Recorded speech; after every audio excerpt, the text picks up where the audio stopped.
আসসালামু আলাইকুম। চলেন আপনাদেরকে 3 মিনিটে নিয়ে যাই শ্রীমঙ্গল টু সিলেট 3 দিনের ভ্রমণ। এর আগে আমরা চলে গেছি কুমিল্লায় মুততে। সরি, কুমিল্লাবাসী মুততে যায়নি, খেতেও গেছি।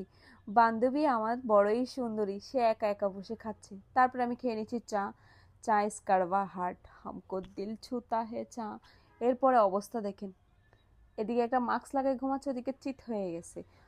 আহি হাই, সারা রাত জার্নি করে চলে আসছি সিলেটে। এ হচ্ছে সিলেট। দেন আমরা চলে আসছি ভ্যালিতে। সিলেট ভ্যালিতে অনেক সুন্দর রিসোর্ট, অনেক অনেক সুন্দর। ওটাকে lily lily water lily somehow কিছু একটা বলে। ওইখানকার ভিউ দেখেন। কেউ আমার অবশ্য লোকেশন জানতে চায়নি, আমিও বলবো না। এই হচ্ছে আমার রুম। আমি নিচে আরো 2টা রুম আছে, উপরে একটা রুম। সো আমরা 4 জন থাকবো উপরে। দেন আমার রুমের ভিউ উপরেরটাই বেশি সুন্দর, কজ উপর থেকে বারান্দার ভিউটা জাস্ট ওয়াও। এই হচ্ছে উপরের ভিউ। তারপর আমরা চলে গিয়েছি শ্রীমঙ্গলের বিখ্যাত রেস্টুরেন্ট পাঞ্চি রেস্টুরেন্টে। সেখানে গিয়ে সবাই এত হাংরি, তার সাথে আপনাদেরকে দেখাচ্ছি জঙ্গলি।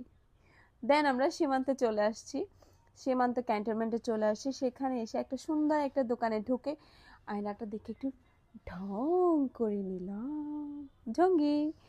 সো আবার চলে আসছি ক্যান্টনমেন্টের পুরা ভিউটা দেখায় অনেক এনার্জি পেয়ে গেছি। এখন ছাইটারে পড়ে যাচ্ছি, সবাই খুব সুন্দর করে কুইন সেজে চলে আসছি চিটং এর কাচ্চি খেতে শ্রীমঙ্গলে। উফ কি বাজে খেতে ছিল।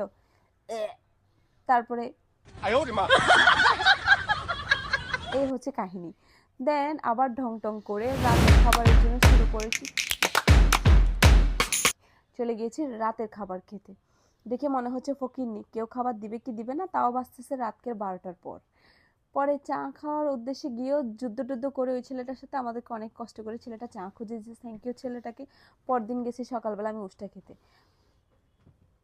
আবার চলে আসছি আমরা সিলেট। সিলেটে ঘোরাঘুরির পর রাতে আবার ঘুরতে গেছি মার মেয়ে ব্রিজের মধ্যে দেখার জন্য। ওখানে একটা ঘন্টা ঘড়ি আছে, ওইটা দেখে আমরা আবার টায়ার্ড হয়ে আসছি চা খেতে। চা হচ্ছে এনার্জি, আমি জানি না কার কেমন লাগে, আই লাভ চা। তারপর দিন মর্নিংয়ে চলে আসছি সিলেট শাহজালাল মাজার। মাজার থেকে চলে গেছি প্রিয় নায়ক সালমান শাহর কবর দেখতে। ওখান থেকে তার বাড়ির উদ্দেশ্যে রওনা। যদিও আমরা বাড়িটা দেখতে পাইনি, তারপর চলে আসছি আমরা সিলেটের জাফলং এর উদ্দেশ্যে সাদা পাথর দেখে। দেন টাইমটা বাদ দিয়ে আমরা চলে আসছি জাফলং সাদা পাথরের উদ্দেশ্যে। সাদা পাথর দেখে দেন আমাদের 3-4 দিনের ট্যুর শেষ। আমরা জীবনে খাইনি মতো করে সবাই খানায় ঝাপটে পড়ছি। তারপরে চলে আসছি চিটং।